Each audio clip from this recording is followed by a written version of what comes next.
Bismillahirrahmanirrahim. Assalamualaikum warahmatullahi wabarakatuh.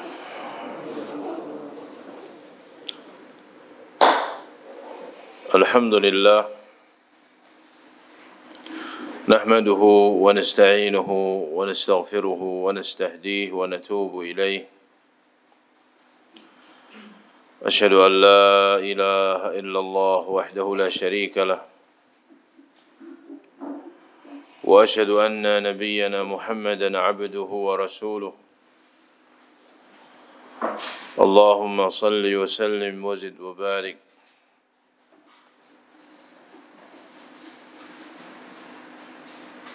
وعلى آله وصحبه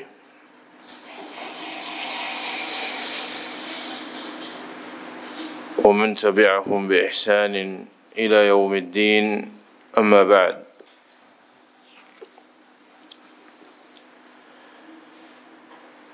Ikhwani fi din, a'azzani Allah wa iyyakum. InsyaAllah kita akan lanjutkan kajian kita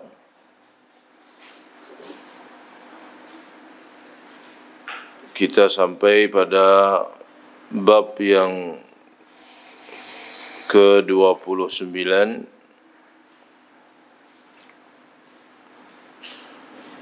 masih membicarakan tentang asyaratus sa'ah atau tanda-tanda hari kiamat.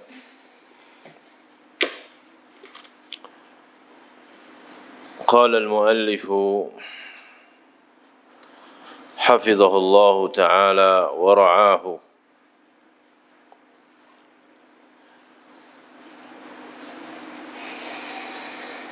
bab yang ke-29 di antara tanda-tanda hari kiamat adalah turunnya Nabi Isa alaihi salam di akhir zaman.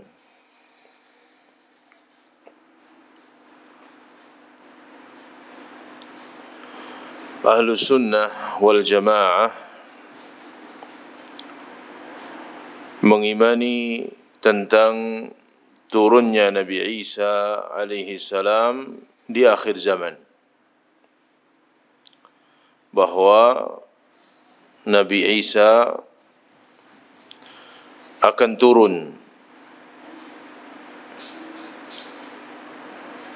dan sifat-sifat Nabi Isa alaihi salam yang tercantum di dalam beberapa riwayat, artinya sifat dari fisik Nabi Isa alaihissalam, beliau adalah seorang laki-laki yang berperawakan tidak tinggi dan juga tidak pendek.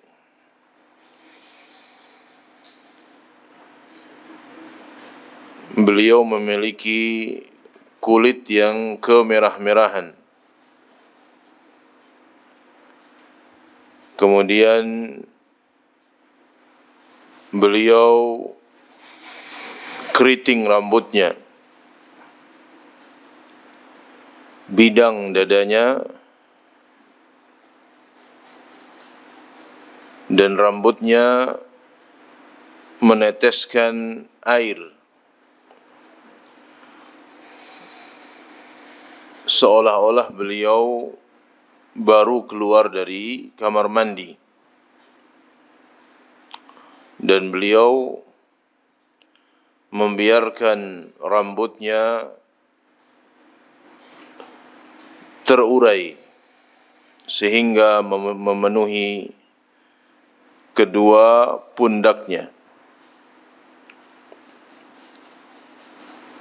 Ini beberapa sifat dari fisik Nabi Isa alaihi salam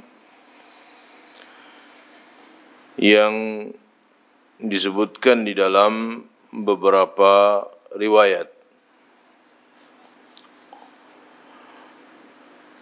Setelah keluarnya Dajjal, kemudian terjadi kerusakan di muka bumi, maka Allah tabaraka wa ta'ala mengutus Nabi Isa alaihissalam untuk turun ke bumi.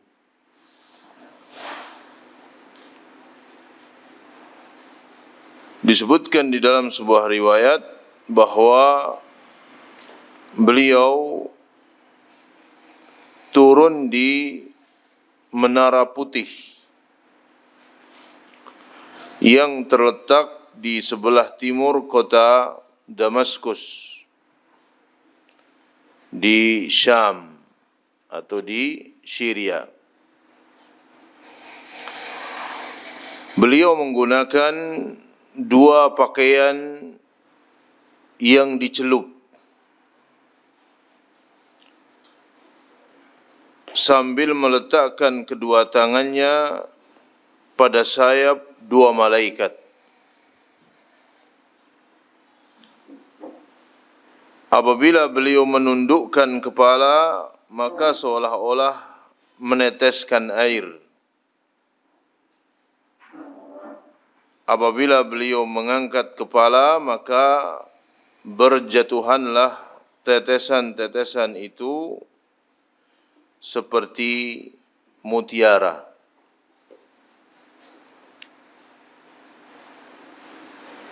Kemudian juga disebutkan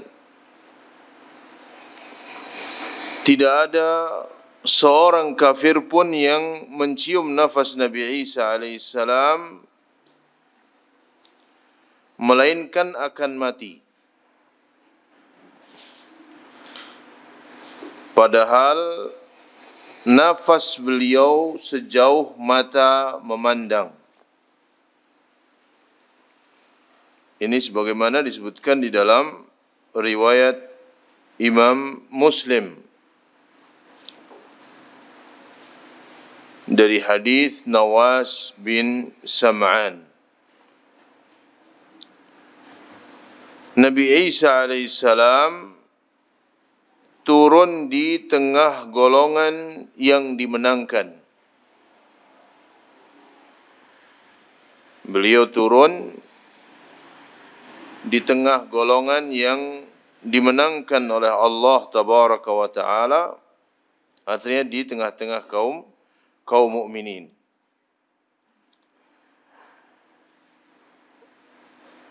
Atau yang disebut dengan At-Taifah Al-Mansurah, yang berperang di jalan hak dan berkumpul untuk memerangi Dajjal. Jadi itu salah satu dari tujuan turunnya Nabi Isa alaihi salam untuk membunuh Dajjal. Karena memang Allah tabaraka wa ta'ala takdirkan bahwa kematian Dajjal itu di tangan Nabi Isa alaihi salam.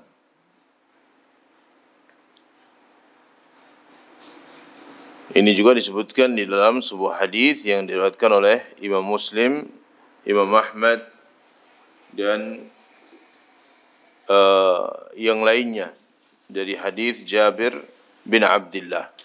Jadi Nabi Isa alaihissalam turun di tengah-tengah kaum mukminin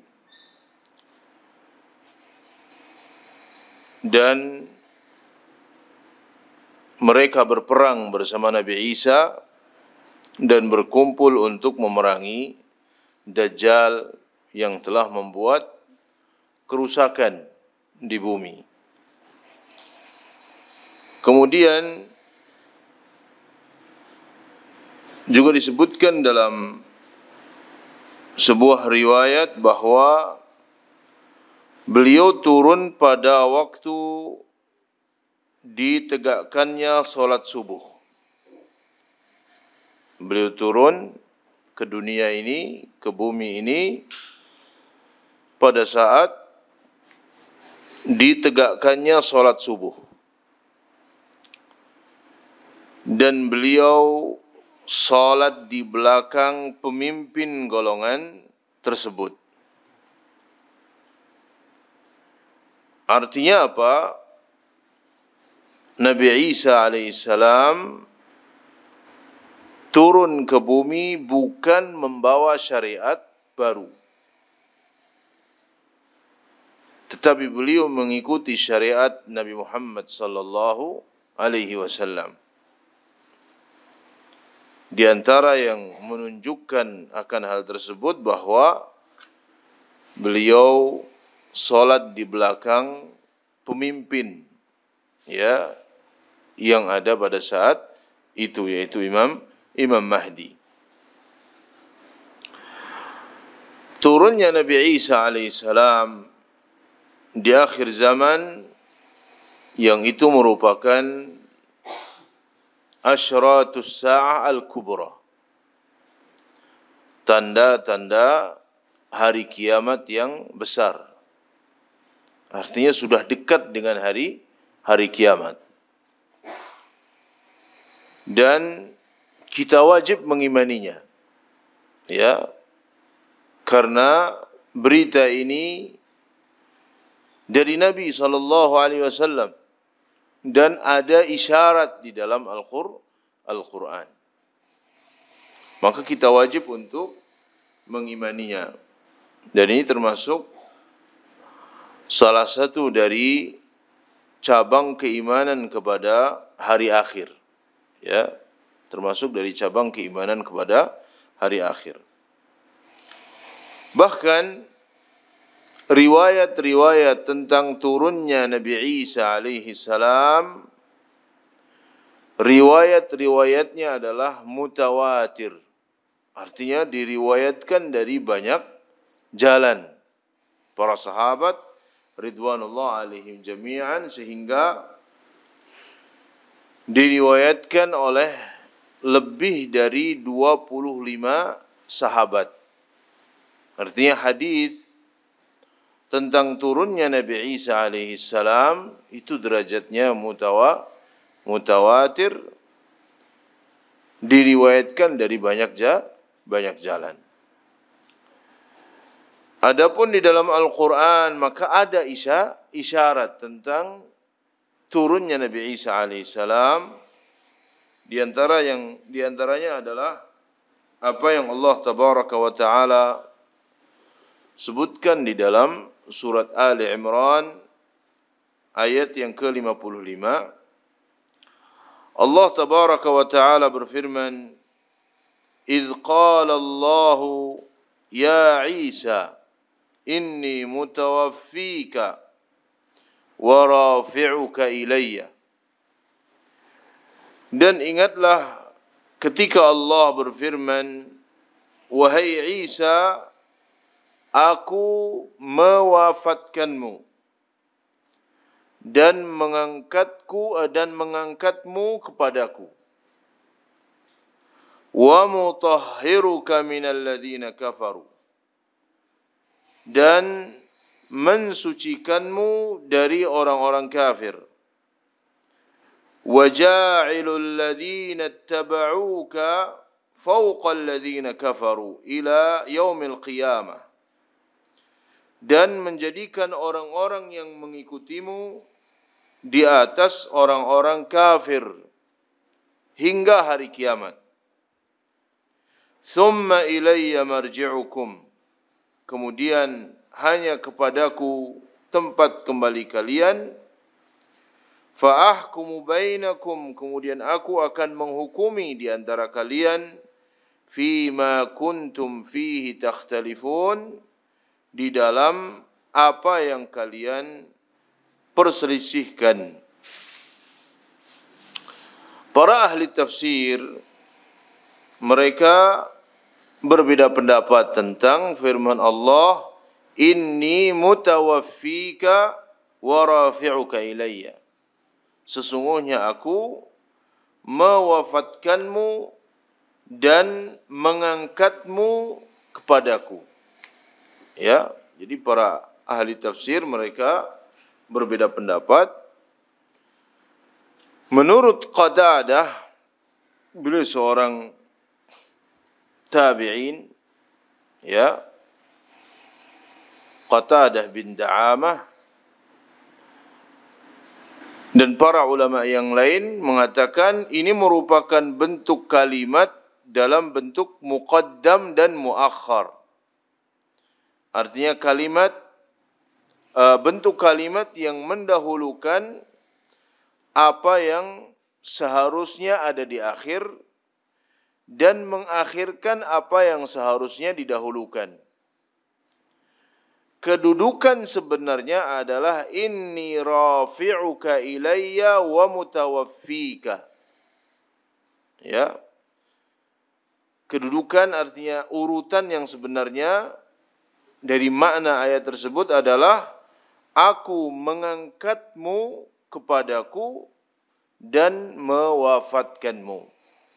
Ya. Dan mewafatkanmu. Dan mayoritas para ulama berpendapat bahwa yang dimaksud dengan wafat di sini adalah tidur. Ya, yang dimaksudkan dengan wafat di sini adalah tidur, sebagaimana Allah berfirman, wa huwallazi yatawaffakum bil-lail. Ya, jadi wafat, waffa yuwaffi, itu tidak mesti tawaffa yatawaffa, itu tidak mesti artinya mati. Tetapi juga bisa bermakna tidur. Dalilnya firman Allah tabaraka wa taala, wa huwa alladhi dikasih kursi juga.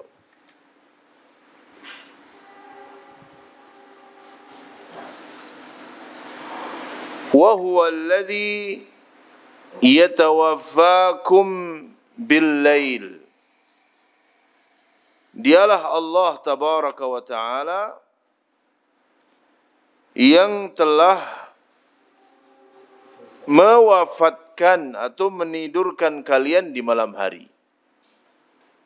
Jadi di sini, ayat di sini, yatawaffakum bukan artinya Allah mewafatkan kalian, artinya mematikan kalian, tetapi menidurkan kalian.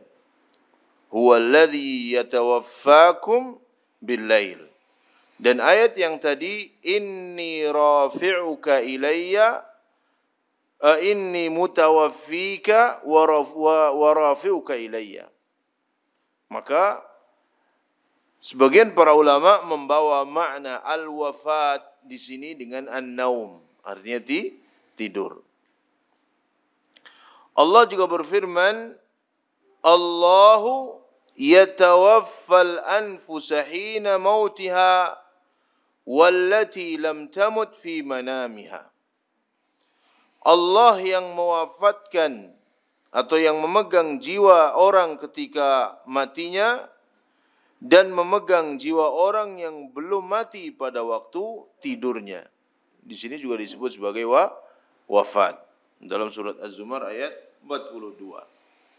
Nah, kemudian juga disebutkan di dalam Al-Quran, yaitu firman Allah tabaraka wa ta'ala dalam surat An-Nisa ayat yang ke-157, wa qawlihim inna qatalna al-masiha Isa ibn Maryam Rasulullah. Dan kami hukum mereka karena mereka mengucapkan sesungguhnya kami telah membunuh Al-Masih, putra Maryam. Ya, Al-Masih Isa, putra Maryam, dia adalah Rasulullah. Ya, mereka mengatakan, jadi orang-orang Yahudi mengatakan, inna qatalna al-Masiha Isa bin Maryam.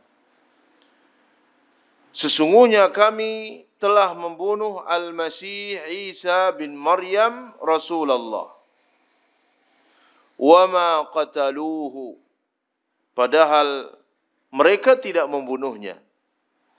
Wa ma salabuhu, mereka juga tidak menyalibnya.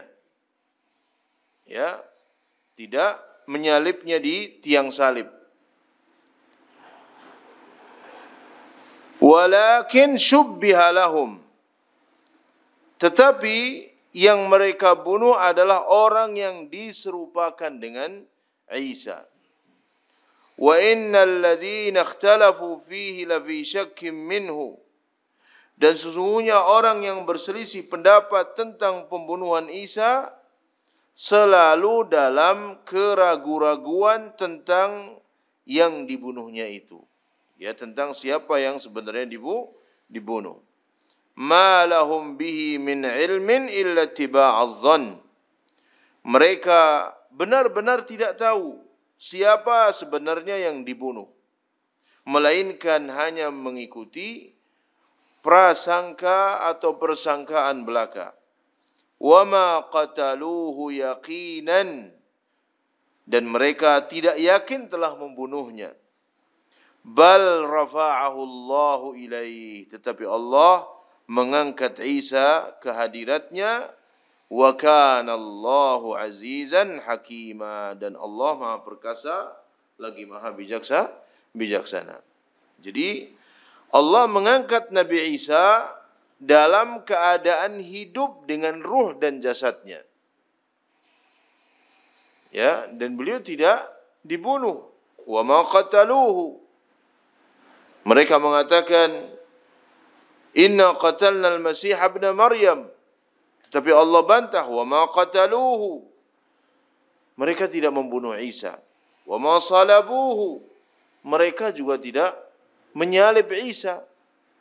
Walakin syubbiha lahum, tetapi disamarkan ya untuk mereka. Artinya yang mereka bunuh adalah orang yang diserupakan, yang mirip dengan Nabi Isa, sehingga mereka ragu dengan apa yang mereka katakan. Bahkan wa ma qataluhu yaqinan, mereka juga tidak yakin telah membunuh Isa bin Maryam. Bal rafa'ahu Allah, tetapi Allah tabaraka wa taala mengangkat Nabi Isa, dan disebutkan ya bahwa Nabi Isa alaihissalam diangkat oleh Allah dalam keadaan hidup dengan ruh dan jasadnya. Ayat Al-Quran di atas sebagai dalil untuk membantah orang-orang Yahudi yang menyangka Isa dibunuh dan disalib. Ya, kalau yang diangkat ruhnya saja, maka apa bedanya Nabi Isa dengan nabi-nabi yang lain? Justru kekhususan yang dimiliki oleh Nabi Isa bahwa beliau diangkat oleh Allah dengan jasad dan ruhnya, bukan hanya ruhnya saja. Bahkan juga kaum mukminin, ya, bahkan juga kaum mukminin, apa bedanya dengan kaum mukminin yang lainnya? Semua ruhnya diangkat oleh Allah sesudah wafat. Jadi tidak beda antara Nabi Isa dengan yang lain. Kalau memang ada yang mengatakan bahwa yang diangkat itu adalah ruhnya saja, tetapi yang diangkat adalah jasad dan ruh beliau. Lantas apa manfaatnya penyebutan diangkat ke langit kalau bukan yang diangkat itu ruh dan jasadnya? Ya, ini beliau ringkas dari kitab Fasulul Maqal. Ya. Kemudian Al-Imam Ibnu Katsir rahimahullah di dalam tafsir beliau mengatakan, jadi setelah menafsirkan ayat ini, beliau membawakan beberapa hadis tentang turunnya Nabi Isa. Beliau berkata, inilah hadis-hadis yang mutawatir yang berasal dari Nabi SAW, yang diriwayatkan dari para sahabat seperti Abu Hurairah, Ibnu Mas'ud, Uthman bin Abil As, Abu Umamah, An-Nawas bin Sam'an, Abdullah bin Amr bin As, Mujammi' bin Jariyah, Abu Sarihah Hudzaifah bin Asid. Di dalam hadis-hadis ini mengandung petunjuk tentang sifat turunnya Nabi Isa alaihissalam, juga di mana tempatnya, ya, yaitu ia akan turun di Syam, tepatnya di Damaskus pada menara timur, dan terjadi ketika akan didirikannya salat subuh. Ya, itu disebutkan oleh Al-Imam Ibnu Katsir rahimahullah. Kemudian yang ketiga, Allah tabaraka wa taala berfirman, wa innahu la'ilmun lis-sa'ati fala tamtarunna biha wattabi'un hadza siratun mustaqim. Dan sungguh dia, yaitu Nabi Isa, benar-benar menjadi pertanda akan datangnya hari kiamat. Karena itu janganlah kamu ragu-ragu tentang kiamat itu dan ikutilah aku, dan inilah jalan yang lurus. Ya, surat Az-Zukhruf ayat 61. Makna dari wa innahu la'ilmus sa'ah, Abdullah bin Abbas, sahabat Abdullah bin Abbas, beliau menyebutkan bahwa ayat ini berkaitan dengan turunnya Nabi Isa bin Maryam sebelum hari kiamat. Kemudian dijelaskan juga oleh Ibnu Katsir bahwa hadis-hadis tentang turunnya Nabi Isa sebelum hari kiamat diriwayatkan dari banyak jalan. Di antaranya tadi kita sebutkan sahabat Abu Hurairah, sahabat Ibnu Abbas, Abu Aliyah, Abu Malik, dari jalan Ikrimah, kemudian Hasan, Qatadah, Ad-Dhahhak, dan yang lain-lainnya. Dan hadis-hadis tentang turunnya Nabi Isa alaihissalam sebelum hari kiamat sebagai imam yang adil dan hakim yang bijaksana adalah mutawatir. Artinya hadis yang mutawatir yang diriwayatkan dari banyak jalan. Ini disebutkan oleh Al-Imam Ibnu Katsir rahimahullah. Jadi ada di dalam Al-Quran tetapi isyarat. Ya, tidak dijelaskan, tidak disebutkan secara gamblang, tetapi isyarat dan dijelaskan oleh para sahabat ridwanullah alaihim jami'an tentang ayat-ayat tersebut berkaitan dengan turunnya Nabi Isa alaihi salam. Adapun dalil-dalil dari hadis, maka sebagaimana yang kita sebutkan banyak diriwayatkan dari banyak jalan. Nah, di antaranya adalah hadis dari sahabat Jabir bin Abdullah radhiyallahu taala anhu. Beliau bersabda, la tazalu ta'ifatum min ummati yuqatiluna 'alal haqq. Akan senantiasa ada segolongan dari umatku yang berperang demi membela al-haq, membela kebenaran, ila yaumil qiyamah, sampai hari kiamat. Qala, kemudian beliau bersabda, fayanzilu Isa bin Maryam alaihi salam. Kemudian maka turunlah Nabi Isa bin Maryam. Fayaqulu amiruhum. Kemudian pemimpin golongan yang dimenangkan tersebut berkata kepada Nabi Isa, ta'al salli lana. Kemarilah wahai Nabi Isa, salatlah, ya, salatlah untuk mengimami kami. Ya. Jadi beliau turun pada saat waktu subuh, kemudian pemimpin dari golongan yang selamat tersebut yang berperang di jalan kebenaran mempersilahkan Nabi Isa untuk mengimami salat. Maka beliau mengatakan, la inna ba'dakum ala ba'din umara takrimatallahi hadhil ummah. Beliau mengatakan tidak. Sesungguhnya sebagian kalian adalah pemimpin atas sebagian yang lain sebagai penghormatan dari Allah bagi umat ini. Ya, maka di sini jelas Nabi SAW bersabda, fayanzilu Isa bin Maryam, maka turunlah Isa bin Maryam. Hadis yang kedua, ya, hadis yang kedua,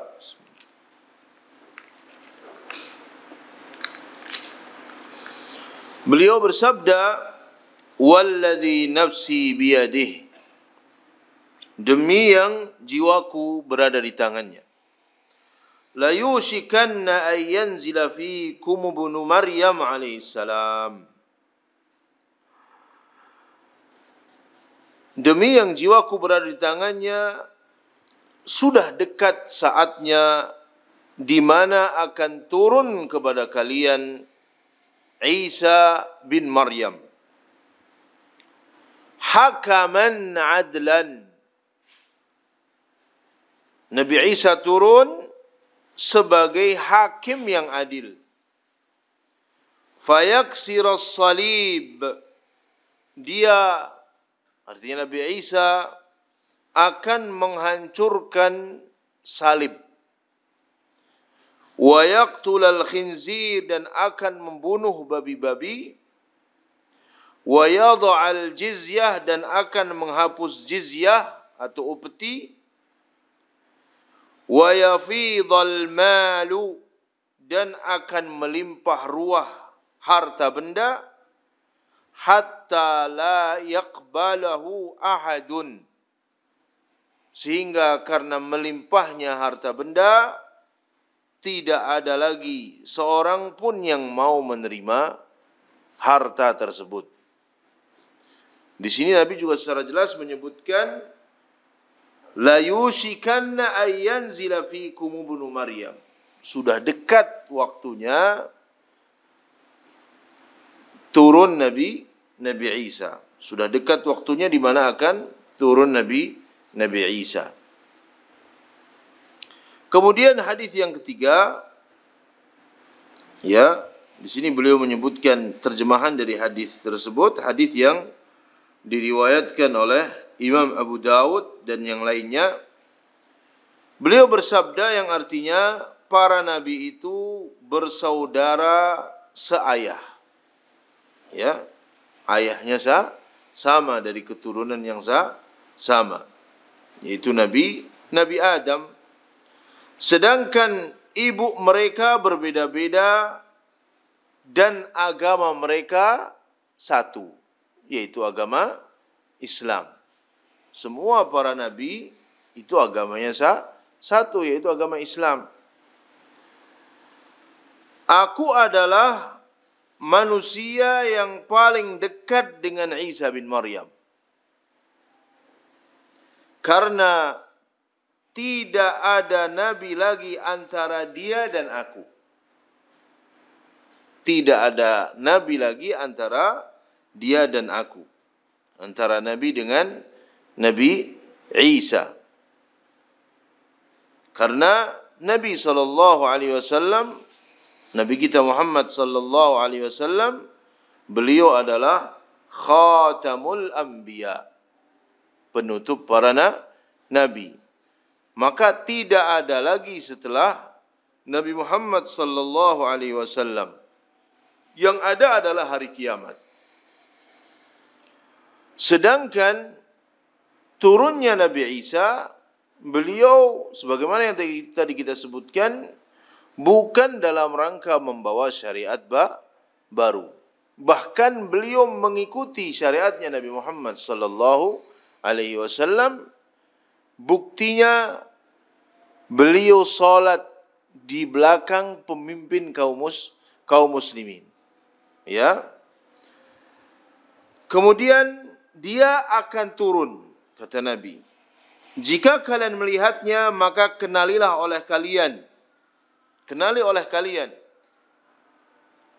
bahwa dia adalah laki-laki yang sedang tingginya, yang berkulit putih kemerah-merahan. Dia memakai 2 buah baju yang agak kemerahan, seakan di kepalanya meneteskan air walaupun tidak basah. Dia akan mematahkan salib, membunuh babi, menghapus jizyah, serta menyeru manusia ke dalam Islam di zamannya. Menyeru manusia ke dalam Islam. Di zamannya Allah akan menghancurkan seluruh agama kecuali agama Islam. Dan Allah akan membunuh Al-Masih Ad-Dajjal, ya, dengan perantara Nabi Isa alaihissalam. Kemudian setelah Nabi Isa berhasil membunuh Al-Masih Ad-Dajjal, terciptalah keamanan di muka bumi ini hingga singa dan unta itu bareng dalam mencari makan karena saking amannya, ya, sampai singa dan unta saja nggak tubruk-tubrukan, ya. Unta singa tidak makan unta karena memang aman sekali, ya. Disebutkan oleh Nabi sehingga singa dengan unta mencari makan di tempat yang sama. Demikian pula harimau dan sapi. Demikian pula serigala dan kambing bareng jadi teman, ya. Serta anak-anak kecil bermain-main dengan ular tanpa membahayakan mereka. Beliau tinggal selama 40 tahun, ya, kemudian wafat dan kaum muslimin mensolatkannya. Ini hadis riwayat Al-Imam Abu Dawud, Ibnu Hibban, Imam Ahmad dan yang lainnya dari sahabat Abu Hurairah dan hadisnya sahih, ya. Itu juga hadis tentang turunnya Nabi Isa. Maka intinya bahwa di antara keimanan kita kepada hari akhir adalah dengan beriman akan turunnya Nabi Isa alaihissalam di akhir zaman sebelum terjadi hari kiamat. Di sini beliau menyebutkan beberapa hikmah, ya, tentang turunnya Nabi Isa. Pertama, membantah Yahudi yang beranggapan bahwa mereka telah membunuh Nabi Isa. Ya, ini bantahan bagi kaum Yahudi yang menganggap telah berhasil membunuh Nabi Isa. Padahal Nabi Isa lah yang akan membunuh pemimpin mereka, yaitu Dajjal. Karena Dajjal pasukannya itu kaum Yahudi, sebagaimana yang kemarin kita jelaskan. Yang kedua, sungguhnya Nabi Isa mendapatkan di dalam Injil tentang keutamaan umat Muhammad. Dan beliau berdoa agar dimasukkan di antara mereka, yaitu di antara umat Nabi Muhammad. Lalu Allah mengabulkan doa beliau ketika beliau turun di akhir zaman dan beliau menjadi pembaharu agama Islam. Yang ketiga, turunnya Nabi Isa dari langit untuk dimakamkan di bumi. Ya, karena tidak ada makhluk dari tanah yang mati di selainnya.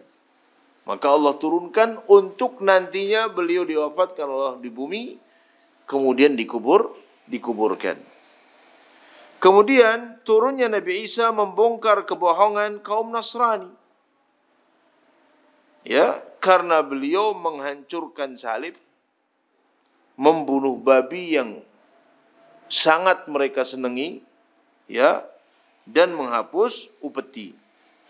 Kemudian yang kelima, beliau memiliki keistimewaan yang khusus karena jarak antara beliau dengan Nabi Muhammad itu sangat dekat dan tidak ada nabi lain yang memisahkan antara Nabi Isa alaihissalam dengan Nabi Muhammad sallallahu alaihi wasallam. Yang keenam, bahwa Nabi Isa berhukum dengan syariat Nabi Muhammad dan menjadi pengikut Nabi Muhammad. Beliau turun tidak membawa syariat baru karena agama Islam itu penutup semua agama dan Nabi Isa menjadi hakim umat ini karena tidak ada nabi setelah Nabi Muhammad, sehingga beliau hanya menjadi hakim. Yang ketujuh, zamannya Nabi Isa adalah zaman yang penuh dengan ketenangan, penuh dengan keadilan, keamanan, keselamatan. Allah mengirimkan hujan yang deras, menjadikan bumi mengeluarkan tumbuh-tumbuhan dan buah-buahan, harta yang berlimpah, dan dihilangkan semua penyakit-penyakit hati seperti iri, benci, dengki, dan yang lainnya. Kemudian juga buah-buahan yang sangat banyak, harta yang melimpah, ya, yang ini merupakan kekhususan yang Allah Tabaraka wa Ta'ala berikan pada zaman beliau. Kemudian yang kedelapan, bahwa beliau tinggal di muka bumi ini selama 40 tahun sebagaimana disebutkan di dalam riwayat-riwayat hadis. Ya, beliau bersabda, "Fayamkuthu fil ardi 40 sanah imaman adlan wa hakaman muqsita." Nabi Isa tinggal di bumi selama 40 tahun sebagai imam yang adil dan hakim yang bijaksana. Yang kesembilan, Nabi Isa bin Maryam ketika turun ke dunia akan menunaikan haji dan umrah sebagaimana yang disebutkan di dalam riwayat Abdul Razzaq, riwayat Imam Ahmad, Imam Muslim, dan yang lainnya dari sahabat Abu Hurairah radhiyallahu taala anhu. Dan yang ke-10, Nabi Muhammad berpesan, siapa saja dari umat ini yang bertemu dengan Nabi Isa, hendaknya menyampaikan salam Nabi Muhammad kepada beliau. Ya, jadi ini hadis sahih yang diriwayatkan oleh Imam Ahmad. Jadi itu tentang turunnya Nabi Isa alaihi salam. Wallahu alam bissawab.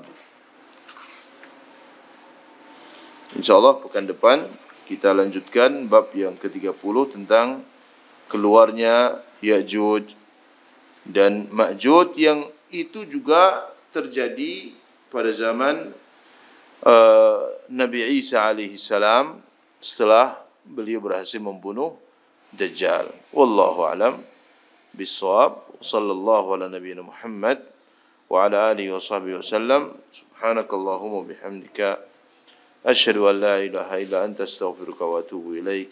Assalamualaikum warahmatullahi wabarakatuh.